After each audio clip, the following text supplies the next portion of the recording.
주간 설교의 중심 인물은 베드로였습니다. 오늘부터 몇 주간 설교의 중심 인물은 바울입니다. 바울은 지난주에도 확인했듯이 사도행전 8장에서 처음 등장합니다. 등장 당시 그의 모습은 똑똑하고 용감하고 신념에 가득 찬 기독교 핍박자입니다. 그런데 그가 부활하신 예수님을 만납니다. 기독교 박해자였던 그가 기독교 복음 전도자가 됩니다. 지난주 본문이었던 12장으로 가보겠습니다. 사도행전 말씀 전할 때 어려운 부분이 뭔가 하면 갑자기 본문으로 쑥 들어가면 앞뒤 연결이 되게 어렵습니다. 그래서 배경 설명이 반드시 필요한데 배경 설명이 굉장히 복잡하고 길다는 것, 그래서 본문으로 정하기가 만만치가 않습니다. 어쨌든 12장으로 가보겠습니다. 야고보를 죽인 헤롯 아그리파 1세가 베드로마저 죽이려고 했습니다. 그 교만한 헤롯은 23절 보시면 벌레에 먹혀서 죽고 맙니다. 이제 13장부터 전체 내용을 쭉 한번 보려고 합니다. 계속해서 바울이 등장합니다. 처음에는 바나바와 사울 이렇게 불리우더니 나중에는 바울과 바나바로 불립니다. 사울이 바울이 되고 그리고 바나바보다 바울이 앞자리에 씁니다. 무게중심이 점점 바울에게로 옮겨가고 있습니다. 13장 4절부터 14장 28절까지 보십시오. 그냥 전체를 쭉 한번 보시면 여기의 내용이 바울 1차 전도 여행에 대한 기록입니다. 바울이 첫 번째 선교 여행을 떠나서 이렇게 다니면서 복음을 전했습니다. 15장 제1회 예루살렘 회의에 대한 기록이 있습니다. 초대 기독교 교회 1회 총회라고 보시면 됩니다. 이때 교단장은 예수님의 동생 야고보입니다. 15장 40절부터 18장 22절까지를 보십시오. 15장 40절부터 18장 22절. 여기의 기록은 바울 2차 전도 여행에 대한 기록입니다. 18장 23절부터 21장 14절까지 넘기면서 보십시오. 18장 23절부터 21장 14절, 바울 3차 전도 여행에 대한 기록입니다. 바울은 이토록 오랜 기간, 이토록 많은 곳을 다니면서 이토록 열정적으로 복음을 전했습니다. 빌립보 교회, 데살로니가 교회, 고린도 교회, 에베소 교회 등등은 전도 여행 중에 개척한 교회입니다. 그래서 예를 들어 고린도전서 후서라면 그 개척한 교회에 바울 사도가 쓴 편지가 바로 그 고린도전후서인 것입니다. 21장 10절에서 14절 보십시오. 21장 10절에서 14절. 바울이 3차 전도 여행을 마칠 때쯤 가이사랴에서 있었던 일입니다. 가이사랴는 예루살렘에서 별로 멀지 않은 팔레스타인 지역 내에 있습니다. 전도 여행에서 팔레스타인 지역으로 돌아왔다는 이야기입니다. 다음 목적지는 예루살렘입니다. 가이사랴에서 아가보 선지자가 이렇게 예언을 합니다. 예루살렘의 유대인들이 바울을 결박해서 이방인의 손에 넘겨줄 것이다. 사람들이 그 소리를 듣고 울면서 바울에게 이렇게 말합니다. 예루살렘에 가지 마세요, 가지 마세요. 그러나 바울 말합니다. 결박뿐만 아니라 예루살렘에서 죽을 각오도 되어 있다.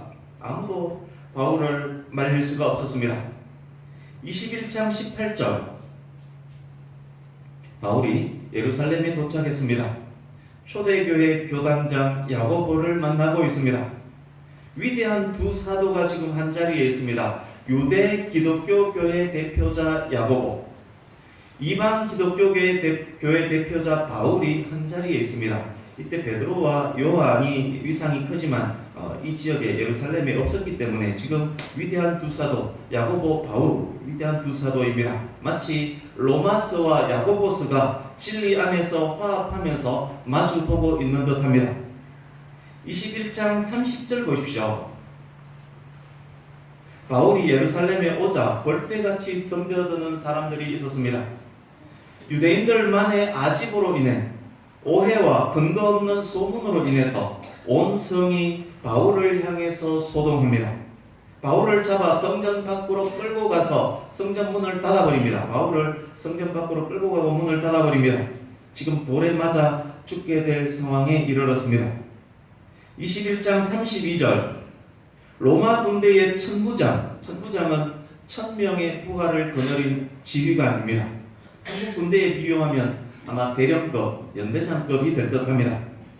로마 군대의 천부장이 질서 유지를 위해서 군인들을 이끌고 급히 출동합니다. 21장 33, 34절. 천부장이 도대체 무슨 일이 일어났는지 확인하고 싶었지만 서로 다른 대답만 들을 뿐이었습니다. 22장 24절. 천부장이 바울을 끌고 들어가서 고문과 채찍질을 했으라도 무슨 일인지 바울이 실토하게끔 하려고 시도를 합니다. 아가보의 예언대로 결박된 채 이방인 로마 군인 천부장의 손에 넘겨졌습니다. 25절에서 29절. 바울이 로마 시민권자임을 천부장이 알게 되었습니다. 고문과 채찍 함부로 할 수 없습니다. 로마 시민권자를 함부로 대했으며 오히려 두려워하고 있는 그런 모습이 보입니다. 30절 보십시오. 진상을 알고자 하여. 천부장은 그 지역의 군대 총책임자입니다. 그가 바울을 끌고 왔다면 그에게는 진상 파악 후에 로마에 보고할 책임이 있습니다. 그런데 지금 진상 파악이 안 됩니다. 이런 말 저런 말 소리치는 군중들을 통해서 진상을 알 수 없습니다. 로마 시민권자인 바울을 고문할 수도 때릴 수도 없습니다. 그 결박을 풀고 명하여 제사장들과 온 공회를 모으고. 천부장이 진상 파악을 위해서 시도한 새로운 방법은 의회로 하여금, 공회로 하여금 재판을 하게 하는 것입니다. 그래서 천부장이 사내들인 공회를 소집합니다. 로마의 천부장이 어떻게 유대인의 공회를 소집할 수 있었단 말이냐, 이런 의문이 생길 수 있습니다. 유대 역사가 요세푸스는 로마 정부의 허락 없이는 사내들인 공회가 모일 수 없었다라고 기록을 합니다. 공회 소집군이 로마에 있었다는 말입니다. 그것이 사실이었을지라도 천부장이 유대인 최고 의결기관인 사내들인을 소집할 수 있었는지 의아하기는 합니다. 한편으로 이렇게 생각해 보면 이해가 될 것입니다. 지금 이스라엘은 로마의 식민지입니다. 통치권은 로마에 있습니다. 우리나라 1945년부터 48년까지 미국 군인들이 통치를 했습니다. 미 군정기가 그때입니다. 그때 미군 대령급 장교가 한국에서 얼마나 파워가 있었을런지 한번 생각해 보시면 아마 이해가 될 것입니다. 미군 소령 한 사람은 의회를 좌지우지했었습니다. 하지 중장이 최고 통치권자였습니다. 미군 대령이 한국에 있었다면 그의 권한은 막강했을 것입니다. 여기 천부장의 권한이 아마 그 정도 되었을 것입니다.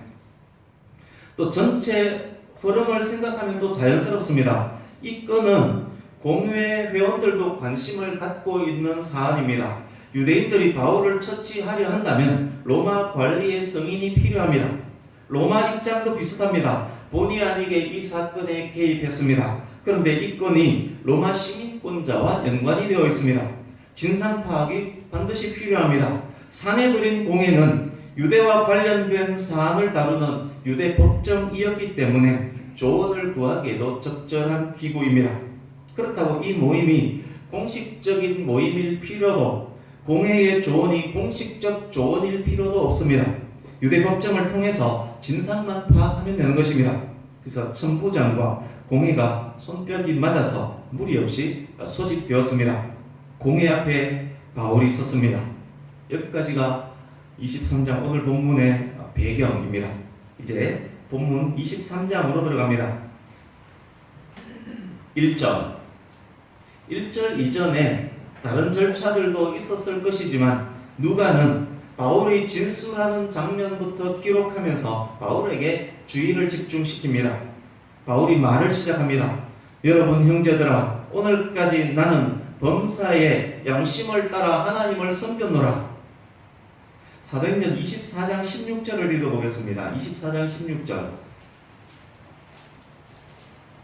같이 읽습니다. 시작. 이것으로 말미암아 나도 하나님과 사람에 대하여 항상 양심에 거리낌이 없기를 힘써나이다. 본문 속 바울의 말은 24장 16절 진술과 비슷합니다. 다시 본문으로 오십시오. 양심에 거스르지 않게 하나님을 섬겼다. 그렇습니다. 그리스도인이 된 이후 바울의 삶은 신실하게 하나님만을 섬기는 삶이었습니다. 그런데 그 1절 말이 끝나기가 무섭게 듣고 있던 대제사장 아나니아가 바울 바로 곁에 있는 사람에게 명령합니다. 저놈 주둥이를 한 대 갈겨라. 의회에서 진술하던 바울이 다짜고짜 뺨을 한 대 세게 얻어맞았습니다. 여기 이 사람 대제사장 아나니아에 대해서 잠깐 설명하겠습니다. 아나니아는 AD 47년에 대제사장에 임명되어서 AD 58년, 59년경에 퇴임한 사람입니다. 당시 대제사장 임명권도 로마에 있었습니다. 요세푸스는 아나니아를 일컬어서 거만하고 성격이 급한 인물이고 대단한 축제자로 기록합니다. 성직자들의 소유인 11조를 폭력으로 빼앗았다라고도 기록합니다. AD 66년 로마의 우호적인 인물이라는 이유로 유대인에 의해서 결국 암살되고 맙니다. 거만하고 교만하고 윗선적이며 돈을 밝히며 부정 축제자인 급한 성격의 아나니아, 나는 양심에 거리낌이 없다 말하면서 하나님을 들먹이는 바울을 그냥 두고 볼 수가 없었습니다. 아나니아의 이 인물됨을 알면 그가 왜 바울을 때리라 라고 했는지 알 수 있습니다. 이제 3절에서 5절입니다. 한데 얻어맞은 바울이 대제사장 아나니아에게 이렇게 말합니다. 회칠한 담과 같은 윗선자여, 하나님이 너를 치시리로다. 네가 율법대로 심판한다고 앉아서 율법을 어기고 나를 치라 하느냐? 이럴 수가. 죄수 신분의 유대인이 감히 대제사장을 욕하고 나무랍니다. 바울 곁에 선 사람이 놀라서 바울에게 호통을 칩니다. 네가 감히 하나님의 대제사장을 욕하느냐? 바울 또 즉각 대답합니다. 성경에 내 백성의 지도자를 욕하지 말라라고 기록된 것 나는 잘 알고 있다. 나는 저 사람이 우리 백성의 지도자 대제사장인 줄 몰랐다. 여기에 또 궁금한 점이 있습니다. 바울이 어째서 대제사장을 몰라봤을까요? 대제사장은 복장부터 차이가 납니다. 사람들이 그를 어떻게 대하는지만 봐도 그가 대제사장인 줄 바로 알 수 있습니다. 더군다나 바울은 유대교의 정통한 인물입니다. 바울이 그곳에 있는 대제사장을 몰라봤다니요. 그래서 많은 학자들이 이렇게 추측을 합니다. 바울의 시력이 좋지 않았어이다. 비공식 모임이었기 때문에 대제사장이 복장을 갖추지 않고 참석했다. 어수선하고 시끄러운 법정으로 인해서 때리라 라고 말한 그 사람을 보지 못했다. 그렇게 해석합니다만 뭔가 대단히 궁색합니다. 그래서 어거스틴과 칼빈은 이 부분을 이런 의미로 해석을 합니다. 바울은 대제사장 아나니아를 정확히 알고 있었다. 그의 부정부패, 윗선에 대해서도 잘 알고 있다. 바울은 지금 그런 대제사장을 바라보면서 재판하는 동안에도 여전히 불의한 행동을 하는 대제사장을 비꼬면서 그가 대제사장으로 간주될 권리를 부인하면서 이렇게 말하는 것이다. 대제사장이 공회에서 주둥이를 치라는 명령을 내릴 리가 없다고 생각하고 백성들의 지도자를 저주하지 말라 하신 성경 말씀을 나도 잘 알고 있소이다. 아나니아 같은 사람이 백성의 지도자 대제사장이 될 수 있으면 생각도 못했소이다. 나는 아나니아에게 대제사장다운 아무것도 발견하지 못했소. 바울이 아나니아를 대제사장으로 인정하지 않았다는 말을 칼빈이나 어거스틴은 하고 있습니다. 전체 문맥 흐름을 볼 때 어거스틴, 칼빈의 해석을 나름이 맞습니다. 바울이 하나님이 너를 치시리로다 말한 것 그대로 아까도 설명드렸듯이 훗날 아나니아는 자기 민족의 손에 의해서 암살당하고 맙니다.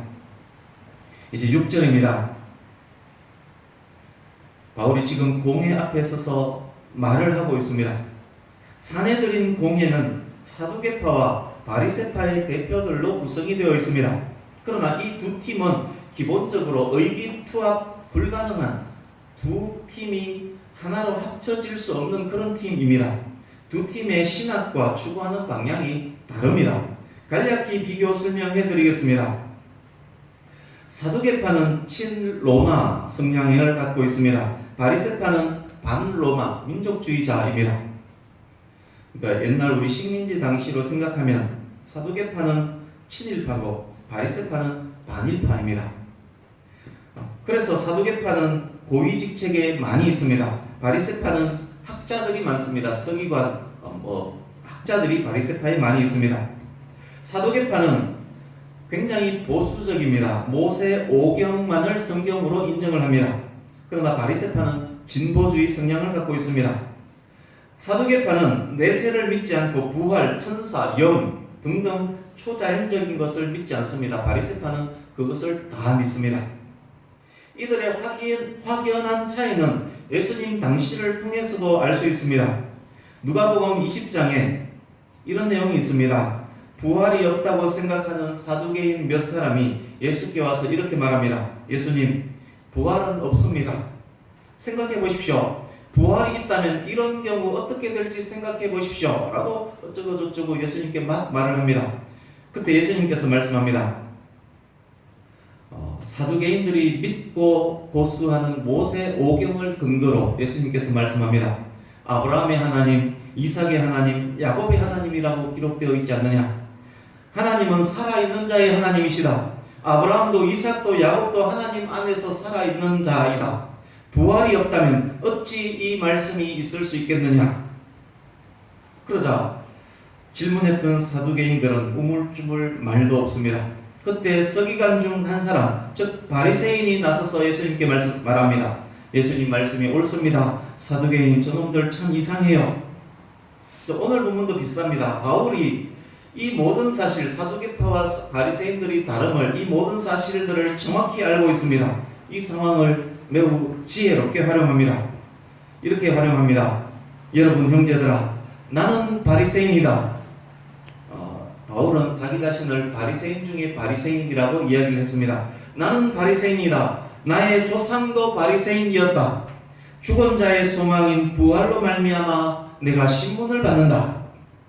왜 갑자기 바울이 자기는 바리새인이고 부활을 믿는다라고 소리쳤을까요?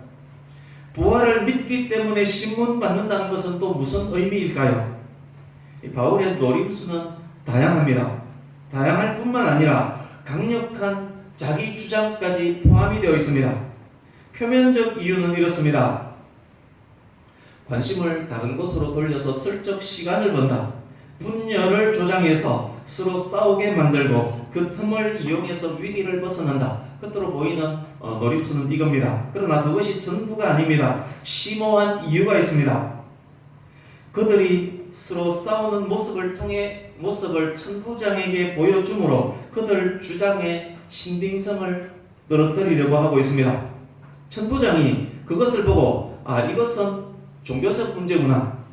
유대인들끼리 모아놓고서는 어떤 답도 찾을 수가 없겠구나. 그들 신념으로 서로 싸우기만 하는구나. 이 사건에 깊이 끼어들 이유가 없겠구나 라는 생각을 하게 만드는 것, 바울의 노림수입니다. 그러나 그것도 전부는 아닙니다. 가장 중요한 이유가 있습니다.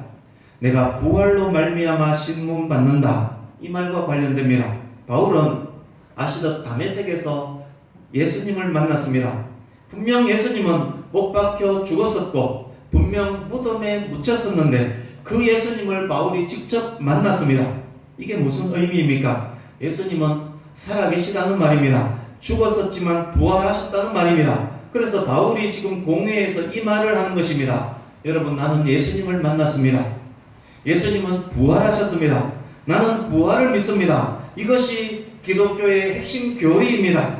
나는 예수님의 부활을 증거하는 사람입니다. 그런데 예수님을 증거하는 이 일로 내가 지금 이런 고역을 치르고 있습니다. 바울은 지금 예수님의 부활을 전하고 있습니다.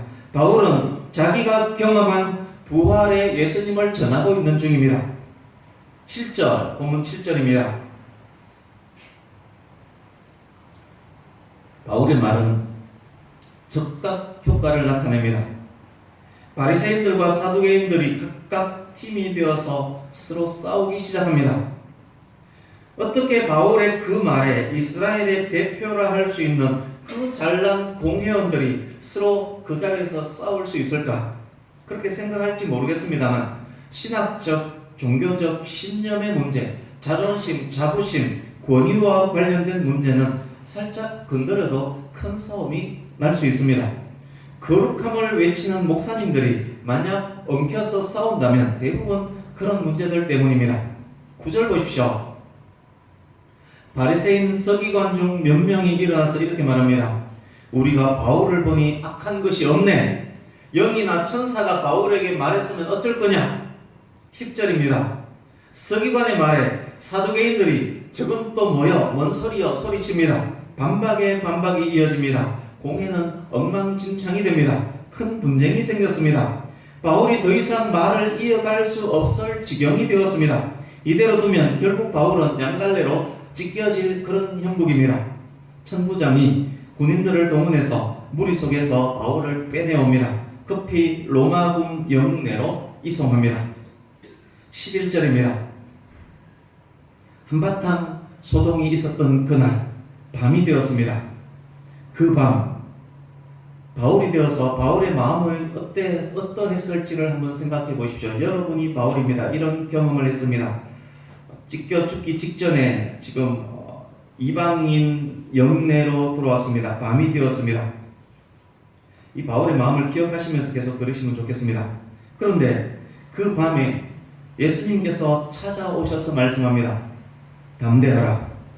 네가 예루살렘에서 이렇게 나의 일을 정언한 것 같이 로마에서도 정언하여야 하리라.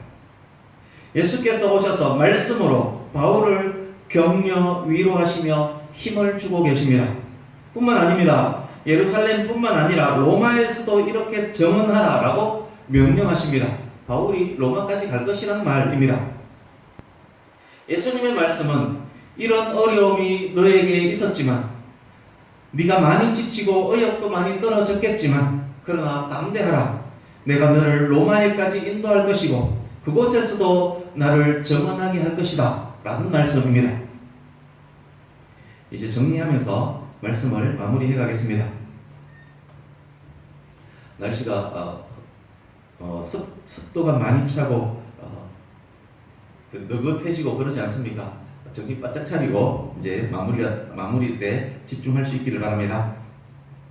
2절 3절을 한번 보십시오.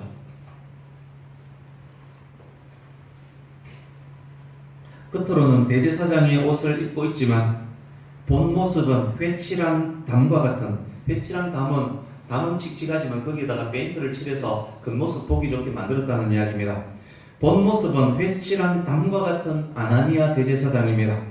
그런 아나니아가 참 하나님의 종 바울의 입을 치게 만듭니다.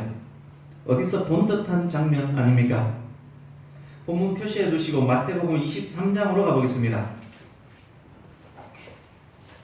마태복음 23장 마태복음 23장 27절을 같이 읽습니다. 23장 27절 같이 읽습니다. 시작. 화 있을진저 외식하는 서기관들과 바리새인들이여 회칠한 무덤 같으니 겉으로는 아름답게 보이나 그 안에는 죽은 사람의 뼈와 모든 더러운 것이 가득하도다. 예수님께서 바리새인들을 향해서 회칠한 무덤이라고 말씀하셨습니다. 이제 마태복음 26장 59절 같이 읽습니다. 26장 59절 시작. 대제사장들과 온 공회가 예수를 죽이려고 그를 칠 거짓 증거를 찾으매 회칠한 무덤과 같은 그들이 죄 없는 예수님을 죽이기 위해서 거짓 증거들을 찾고 있습니다. 이제 요한복음 18장으로 갑니다. 신약 178페이지 요한복음 18장 19절에서 23절을 같이 읽어보겠습니다. 요한복음 18장 19절에서 23절 교독을 하겠습니다. 19절 제가 먼저 읽습니다. 대제사장이 예수에게 그의 제자들과 그의 교훈에 대하여 물으니 예수께서 대답하시되 내가 너를 놓고 세상에 말하리노라. 모든 유대인들이 모이는 회당과 성전에서 상상하셨고 은밀하게는 아무것도 말하지 아니하였거늘 어찌하여 내게 묻느냐? 내가 무슨 말을 하였는지 들은 자들에게 물어보라. 그들이 내가 하는 말을 아느니라. 이 말씀을 하시매 곁에 섰던 아랫사람 하나가 손으로 예수를 쳐오르되 내가 제주사장에게 이같이 대답하느냐 하니. 같이 읽습니다. 예수께서 대답하시되 내가 말을 잘못하였으면 그 잘못한 것을 정언하라. 바른 말을 하였으면 네가 어찌하여 나를 치느냐 하시더라. 아멘. 읽었던 모든 말씀이 예수님과 관련된 말입니다. 예수님도 대제사장으로 인해서 얻어맞았습니다. 다시 본문으로 오시면 됩니다. 어떻습니까? 본문 속 바울의 이 삶이 예수님의 삶과 많이 닮지 않았습니까? 누가가, 사도행전의 저자 누가가 바울의 모습을 볼 때 예수님이 생각났을 것입니다. 바울 이야기를 기록하면서 넌지시 지금 예수님을 조명하고 있습니다. 우리의 삶도 바울과 같아야 할 것입니다. 사람들이 성도된 우리들의 행동 하나하나를 볼 때 자연스레 예수님을 생각나게 하는 저와 여러분의 삶이 그런 삶이기를 원합니다. 본문 11절 보십시오. 우리의 삶이 예수님을 생각나게 하는 삶이라면 비록 당장의 열매는 보이지 않을지라도 비록 미미한 움직임일지라도 그 삶은 하나님을 정언하는 정인의 삶이 될 것입니다. 이제 11절 한 번 더, 11절에 조금 더 집중하려고 합니다. 11절 한 번 더 읽습니다. 시작. 그날 밤에 주께서 바울 곁에 서서 이르시되 담대하라. 내가 예루살렘에서 나의 일을 정언한 것 같이 로마에서도 정언하여야 하리라 하시니라. 아멘. 바울에게 예수님께서 하신 말씀입니다. 사도행전에 있는 말씀 몇 곳을 확인할 텐데 이 11절 말씀을 기억하면서 읽기를 바랍니다. 우리 사도행전 16장 9절을 읽습니다. 사도행전 16장 9절 같이 읽습니다. 시작. 밤에 환상이 바울에게 보이니 마게도냐 사람 하나가 서서 그에게 청하여 이르되 마게도냐로 건너와서 우리를 도우라 하거늘. 아멘. 이제 27장 23절 4절을 같이 읽습니다. 27장 23, 24절 왜 이 말씀을 읽는지 생각하면서 읽으면 좋겠습니다. 27장 23, 24절 시작. 내가 속한 바 곧 내가 섬기는 하나님의 사자가 어젯밤에 내 곁에 서서 말하되 바울아 두려워하지 말라. 네가 가이사 앞에 서야 하겠고 또 하나님께서 너와 함께 항해하는 자를 다 내게 주셨다 하였으니. 아멘. 18장 9절, 18장 9절을 안 읽었습니다. 18장 9절도 읽습니다. 제가 건너뛰었습니다.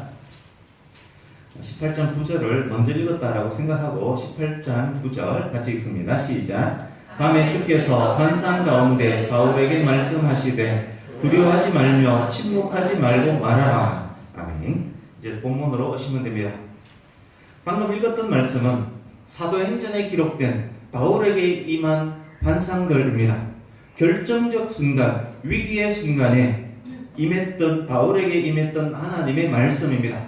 오늘 본문 11절 역시 비슷한 상황입니다. 바울의 입장에서 한번 생각을 해보십시오. 온갖 어려움 극복하고 드디어 예루살렘에 도착했습니다. 그런데 뭔가를 열심히 하려고 하면 문제가 생깁니다. 심각한 반대에 직면합니다. 복음을 전하기만 하면 사람들이 달려들어서 막 때립니다. 여차하면 뺨을 맞습니다. 맞아서 죽기에 딱 좋습니다. 또 이방인의 군대 안에 지금 끌려가 있습니다. 이런 생각 저런 생각을 바울이 했을 것입니다. 경험한 폭력적 상황, 유대인들의 적의로 인해서 많이 위축도 되었을 것입니다. 로마까지 가기는커녕 예루살렘에서 생명이나 보존할지가 의심스럽습니다. 죽어도 가겠다라면서 왔지만 지금은 뒤숭생숭합니다. 그러나 낙담하는 그 순간에 예수께서 오셨고 그리고 힘주시며 위로하시며 말씀합니다. 나를 정언하느라 고생했다. 네가 고생은 하고 있지만 이 모든 것은 나의 주도하에 있다. 내가 너를 로마까지 인도할 것이다. 로마에서도 나를 정언하여야 할 것이다. 바울아, 두려워 말고 담대하라. 이런 어려운 상황에 있을 때마다 오셔서 말씀하셨고 그 말씀으로 바울이 힘을 얻었습니다. 이 약속의 말씀으로 바울은 더욱더욱 용기를 얻습니다. 이후 바울에게 어떤 일이 일어납니까? 본문 이후 재판을 3번이나 더 받고 2년 동안 감옥에 갇혀 있어야 했고 로마를 향한 위험한 항해를 해야만 했고, 그렇지만 그 모든 과정들 속에서 바울이 용기를 잃지 않고 담대할 수 있었던 가장 큰 이유, 하나님께서 오셨고 말씀하셨기 때문입니다. 사랑하는 성도님 여러분, 여러분들에게도 힘들고 어렵고 지치고 피곤하고 심란할 때가 있지 않습니까? 예수님을 믿으며 사는 것, 그리스도인으로 인내하는 것 정말 어렵지 않습니까? 내가 가는 이 길이 정말 바른 길이 맞는지 의아할 때도 있지 않습니까? 그럴 때 성도된 우리에게 가장 큰 힘과 위로가 되는 것이 무엇이겠습니까? 그리스도인이라면 무엇에서 가장 큰 힘과 위로를 얻을 수 있습니까? 주께서 말씀하시되 하나님의 사자가 말하되 주께서 이러시되, 그렇습니다. 하나님의 말씀이 우리에게 가장 강력한 힘과 위로가 됩니다. 말씀으로 말미암아 담대함을 얻고 능히 감당하고 결국 승리하는 것입니다. 바울에게 임한 이 위로, 바울에게 하셨던 하나님의 말씀은 이미 저와 여러분에게 있습니다. 말씀으로 바울에게 임하셨던 것처럼 하나님의 말씀이 우리를 위로하며 길을 인도하실 것입니다. 우리에게 있는 하나님의 말씀, 신구약 66권이 우리를 인도하면서 담대케 하실 것입니다. 지금 성경 읽기 90주를 하고 있습니다만 지금 이제 몇 주 남지 않았습니다. 요즘 잘 따라오지 않고 있는 듯 해서 이 말씀이 오히려 아마 더욱 여러분 마음에 각인되었으면 좋겠습니다.